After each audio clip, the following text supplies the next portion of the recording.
အားလုံးပဲမင်္ဂလာပါရှင်ဒီနေ့မှာတော့ဆက်စားဖြစ်တဲ့ခရမ်းသီးနဲ့ပစုံနဲ့ကိုချက်နည်းလေးကိုလာမြဝေပေးပါမယ်ရှင်ချက်ဖို့အတွက်ပါဝင်ပစ္စည်းတွေကတော့ကြက်သွန်နီကြက်သွန်ဖြူငရုတ်တီတောင်းငပီးအနှင်းငယ်ကြက်သွန်နီနဲ့ပလီထားပေးပါမယ်ရှင်ကြက်သွန်ဖြူလည်းအခွန်ခွာထားပေးပါပြီရှင်ပြီးရင်ပစုံကိုအခွန်ခွာပြီးတော့ရေစေးတန့်ရှင်းထားပါမယ်ခဒီမြောက်ကိုလည်းရေစေးပြီးတော့အသုံးချေချေလေးနဲ့လီးဖြတ်ထားပေးပါမယ်ရှင်ပြီးရင်တော့ဖြတ်ထားတဲ့ကြက်သွန်နီကြက်သွန်ဖြူငရုတ်တီတောင်းငပီးစုံထဲထည့်ပြီးတော့ထောင်းပေးပါမယ်ရှင်ကျိတ်ဆက်နဲ့ကျိန်လည်းရပါတယ်ရှင်ကျိတ်ဆက်နဲ့ဆိုရင်ပို့ပြီးညံတယ်ပေါ့နော်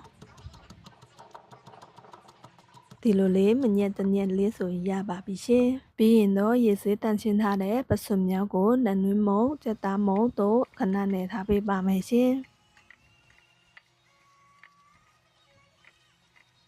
ချက်ဖို့အတွက်အစင်တင်ဖြစ်ပြီးလို့ရှိရင်စီအပူပေးပြီးတော့နနွမ်းမုံအနှဲငယ်ထည့်ပါမယ်ပြီးလို့ရှိရင်ထောင်းထားတဲ့ကြက်သွန်နီကြက်သွန်ဖြူငရုတ်တီတို့စီတက်ပေးပါမယ်ရှင်ငရုတ်တီဆက်ဆက်လေးကြလို့ရှိရင်တော့ငရုတ်တီမုံထက်ထည့်လို့လည်းရပါတယ်ရှင်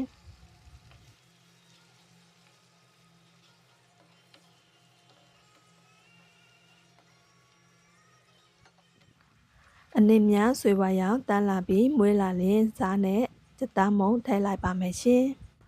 တမအောင်မွေပေးပါမယ်ပြီးလို့ရှိရင်ဖြတ်ထားတဲ့ခရမ်းသီးထည့်လိုက်ပါမယ်ခဏလောက်ချက်ပေးပါမယ်ရှင်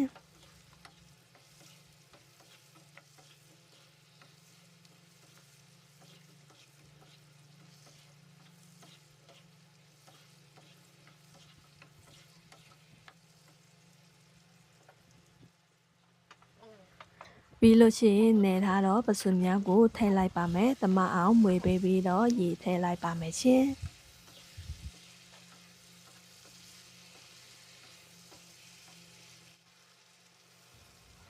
ရေထည့်ပြီးတော့အဖုံးအုပ်ပြီးတော့နှက်ထားပေးပါမယ်ရှင်